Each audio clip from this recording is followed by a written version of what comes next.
Righto, let's be honest with each other for a second. The precise moment that pay packet hits your CommBank or ING account, a biological switch flips in your brain. You have exactly 15 seconds before your logical, rational mind shuts down and your lizard brain starts making some absolutely shocker financial decisions. I'm not taking the mickey here. 15 seconds. That's all it takes for most Aussies to mentally spend cash they haven't even seen yet.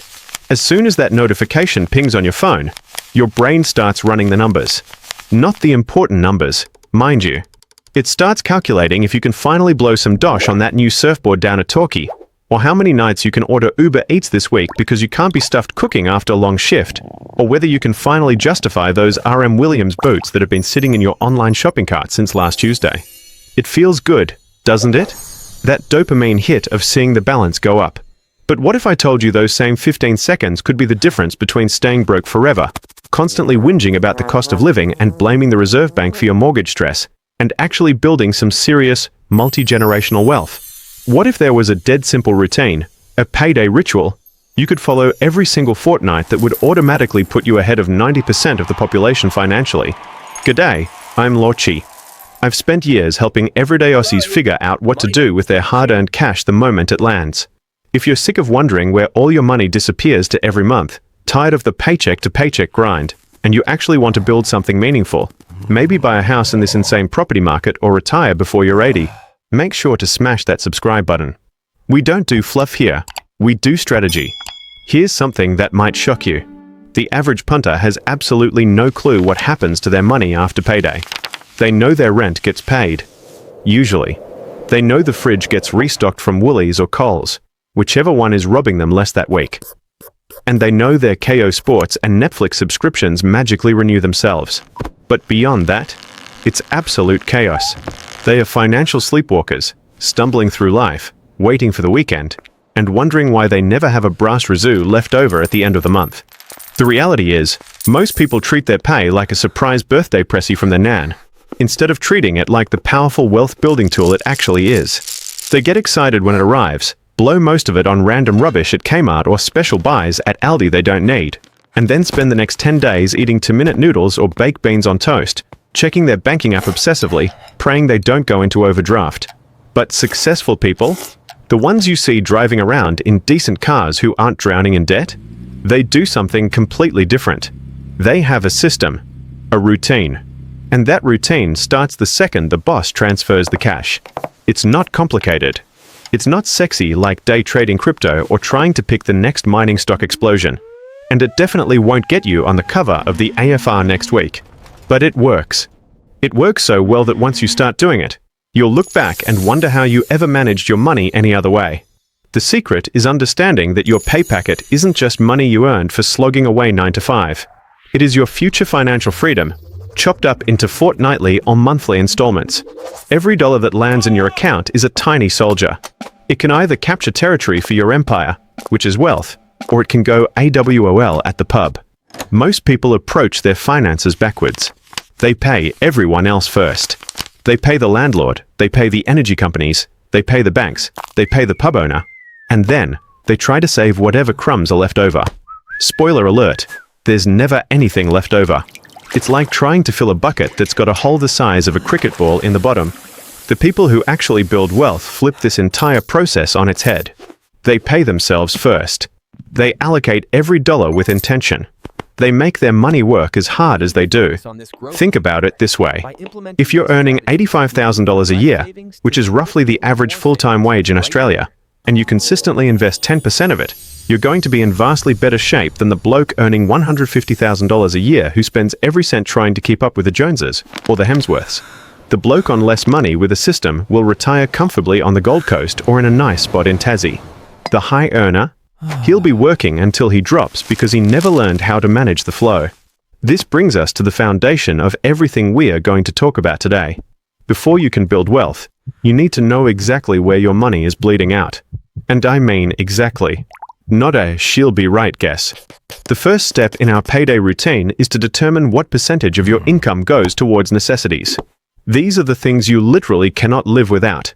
We are talking housing, rent or your mortgage repayments, food, groceries that actually keep you alive, I'm talking fresh veg and meat, not $28 smashed avo on toast at a cafe.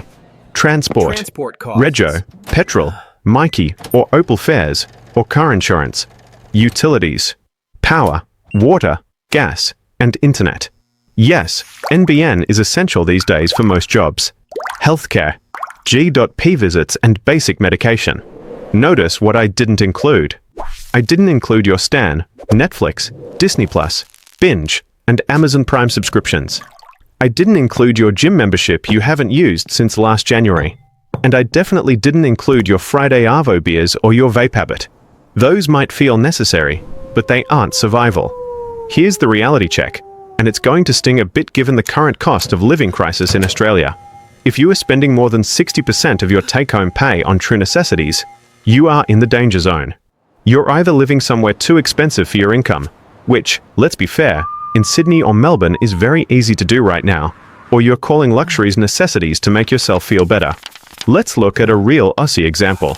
Imagine a bloke named Davo earning $90,000 a year. After tax and the Medicare Levi, he's taking home roughly $5,700 a month. Rent is $2,600. That's a standard one better in an inner-city suburb. Car repayment is $500. Groceries are $600. Bills are $300. Total is $4,000. That's about 70% of his income. He's already over the threshold. He is house poor or rent poor. If you're in this boat, stop looking for hacks to save $5 on coffee. You need big structural changes. Negotiate. Call your energy provider and threaten to leave. In Australia, the lazy tax is real. If you haven't switched providers in 12 months, you are paying too much. Transport. Can you sell the ute and get a Corolla? Housing. Can you get a housemate? It sucks, but it might save you $10,000 a year. Once you know your necessity number, you know exactly what's left to play with. This is where the magic happens. The second critical step happens before you even think about booking a holiday to Bali or buying a new set of golf clubs. You need to look at your debts. Now, in Australia, we need to make a very clear distinction here. I'm talking about consumer debt. Credit cards with 20% interest rates. Absolute highway robbery. Personal loans for that jet ski you used twice. Car loans with balloon payments.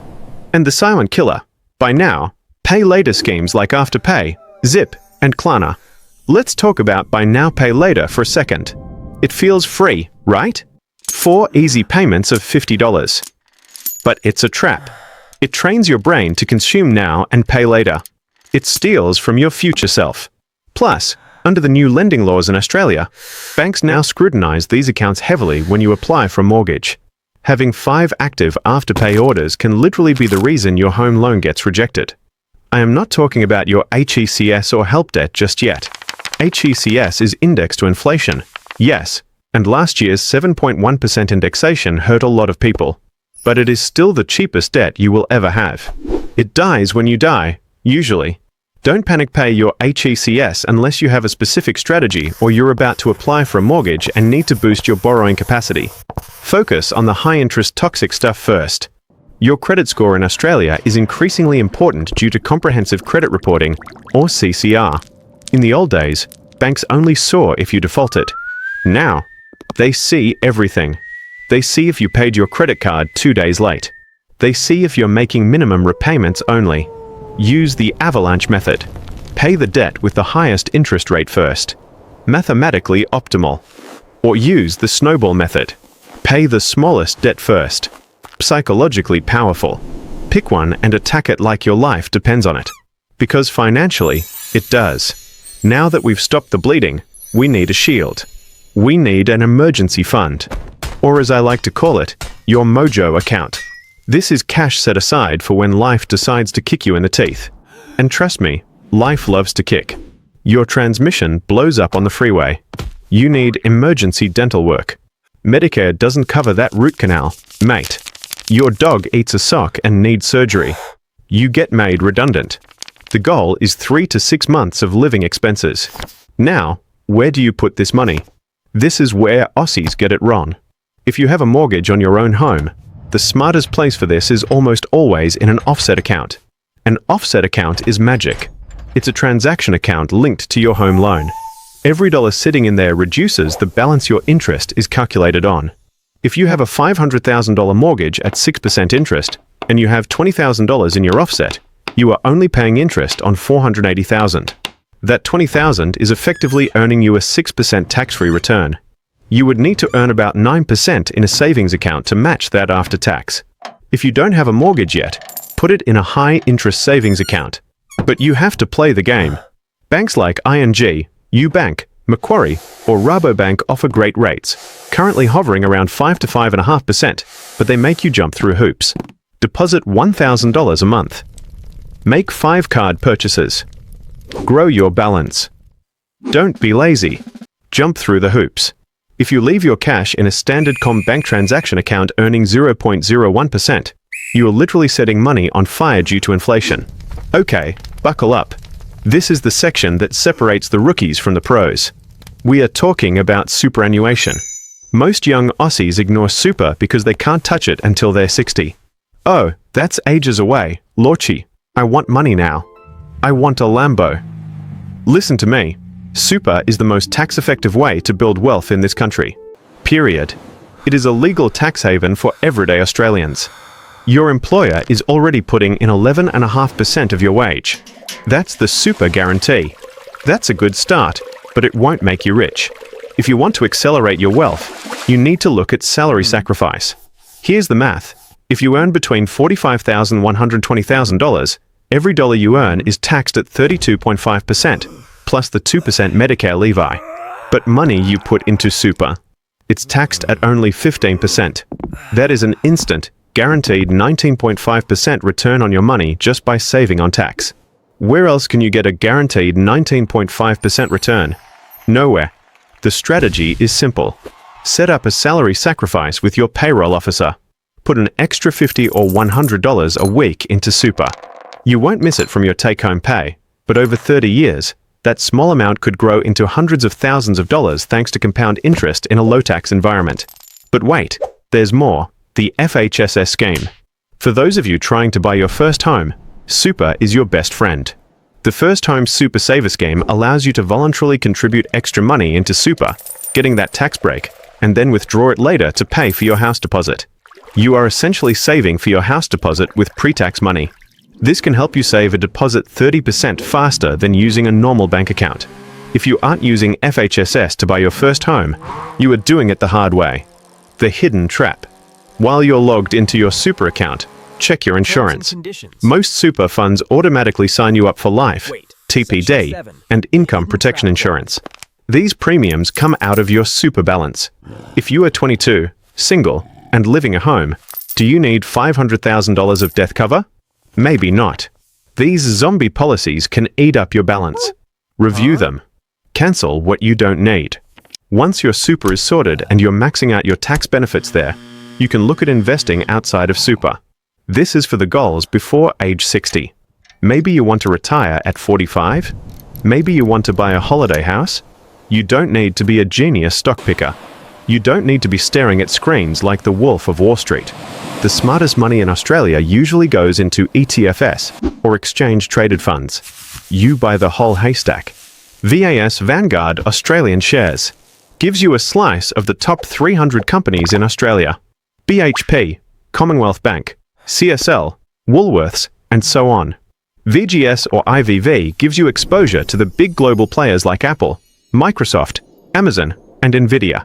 The Aussie secret weapon is franking credits. One reason to love Aussie shares like VAS is franking credits. When a company like BHP pays tax on its profits at 30% and then pays you a dividend, the ATO gives you a credit for the tax the company already paid. If your personal tax rate is lower than 30%, the ATO will actually refund you that money in cash at tax time. It is a system almost unique to Australia. It boosts your dividend yield significantly. It turns a 4% dividend into a 6% grossed-up yield. It's powerful. What about property? Look, I know we are obsessed with property in Australia. It's the national sport. But the barrier to entry is massive. You need a $100,000 plus deposit and you have to deal with tenants, broken toilets, land tax, and council rates. Shares. You can start with $500 on apps like BetaShares Direct, Perla, Stake, or Com Secretary Pocket. It's liquid. It has low fees. And you don't have to fix the roof. Advanced move. Debt recycling. I'll touch on this briefly. As you get wealthier, look into debt recycling. This is where you take equity out of your home, paying 6% interest, invest it in shares that pay dividends, and suddenly that interest becomes tax deductible. You are converting your bad home loan debt into good investment debt. It's risky, but it's how the rich get richer. Finally, the step that ties it all together. Automation. Willpower is a finite resource. You might be motivated on payday, but by Thursday Arvo after a tough week at work, you're not going to feel like transferring money to your savings. You're going to feel like ordering Thai food and buying skins on Fortnite. You need to remove the human element, you, from the equation. Here is the exact barefoot-style automation map. Payday. Money hits your transaction account. Let's call it the daily expenses bucket. Day after payday. Automatic scheduled transfers kick in. Do not do this manually. Transfer 1. 60% stays for rent, mortgage, and bills. Transfer 2. 10% goes to your Mojo emergency fund until it hits that 3-month target. Transfer 3. 10% goes to splurge. Short-term fun, beer, clothes, dining out. This is guilt-free spending. Enjoy it. Transfer 4. 20% goes to fire extinguisher, for debt paydown, or grow, for investing and super. Pro tip on banking. Use the features of modern banks. Upbank has a feature called pay splitting and savers. You can set it so every time you get paid, it automatically slices off percentages to different buckets. It's brilliant. Combank has bill smoothing, where they predict your bills and set aside money for you. Set it up once. Spend 2 hours this Sunday doing it. Pour a glass of wine or crack a beer. Sit down with your laptop and build the pipes. Once the pipes are built, the water flows automatically. You will look at your bank account in 6 months and be shocked at how much cash has piled up. It feels like magic, but it's just a system. This payday routine isn't rocket science. It's not a get-rich-quick scheme. It's a get-rich-slow and stay-rich scheme. In Australia, we have this thing called tall poppy syndrome. People don't like it when others succeed or talk about money.